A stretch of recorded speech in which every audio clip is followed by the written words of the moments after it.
Parlons donc de la plomberie et de l'électricité. Alors pour la plomberie, comme vous pouvez le constater sur ces images, toute la tuyauterie a été faite au sol en fait, donc pas à l'extérieur du chalet, sous le chalet, mais dans le chalet. Et ils ont découpé les lambourdes de façon à faire passer les tuyaux d'eau. Ça c'est fait dans le coin cuisine, dans la salle de bain. Et puis il y en a également dans les toilettes.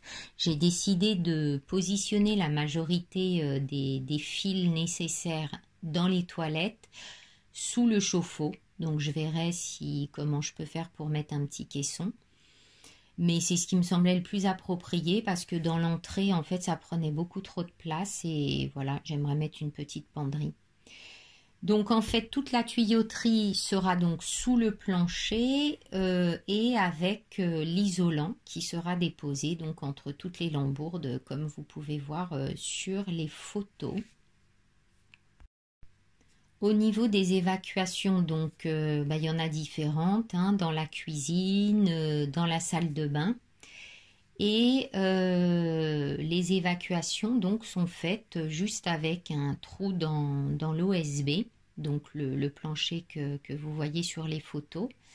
Et donc après avec les sorties vers l'extérieur du chalet. Et donc ces sorties seront reliées en fait à la pompe de relevage qui s'occupe de mener l'eau vers les bassins de phytoépuration qui sont bien plus loin au fond du jardin.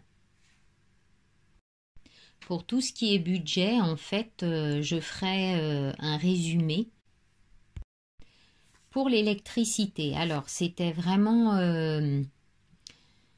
un grand sujet pour le chalet parce que déjà il n'y avait pas d'électricien, hein, il y a eu des problèmes de planning dès le début et puis finalement c'est une amie qui m'a proposé de travailler avec un électricien qu'elle a rencontré et donc vraiment je la remercie encore parce que sinon l'électricité ne serait toujours pas faite, l'assistant d'ouvrage n'en avait pas ou alors à des prix qui étaient vraiment très conséquents par rapport à ce qui était prévu.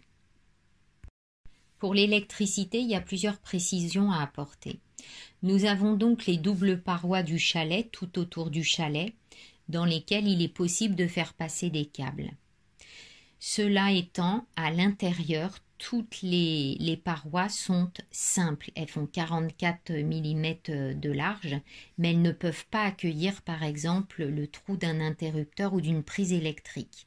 Et donc à chaque fois, il est nécessaire de mettre ce qu'on appelle des prises et des interrupteurs en saillie et également de cacher les fils avec des goulottes. Donc ça, c'était quand même un grand sujet de départ parce qu'il a fallu s'organiser pour que ce soit le moins visible possible, le plus élégant aussi avec des goulottes, quelle couleur, etc., etc.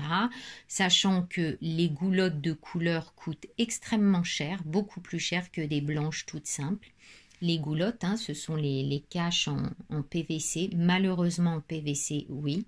Je suis d'accord avec vous. Peut-être qu'un jour, je pourrais faire des petites goulottes en bois, je verrai. Mais là, il est des nécessités et aussi des urgences maintenant par rapport à tout ce qui se passe. Et c'est vrai que je ne passe pas forcément par tout ce que j'avais imaginé ou souhaité auparavant. Et ça me demande de lâcher, bien sûr, sur tout un tas de choses. Donc, comme vous voyez sur la photo, il y a des fils partout. Là, c'est dans l'entrée. Et en fait, ce que j'ai demandé à l'électricien également, c'est de ne pas massacrer les lambourdes parce qu'elles étaient déjà pas mal hachées par la plomberie. Et donc, je lui ai demandé de maintenir voilà, une certaine solidité au niveau du plancher. Et comme vous pouvez le voir sur les autres photos, là, eh bien, il a percé des trous au centre de la lambourde pour faire passer les gaines et vraiment je le remercie parce que c'est tout à fait honorable d'avoir pris ce temps-là et je suis pas sûre que tous les électriciens prennent ce temps-là. Et là, ça a été fait vraiment de façon très correcte pour moi. Donc voilà, encore un grand merci. Non seulement d'avoir répondu présent, et également d'avoir œuvré avec toutes ces gaines et ces trous. Voilà.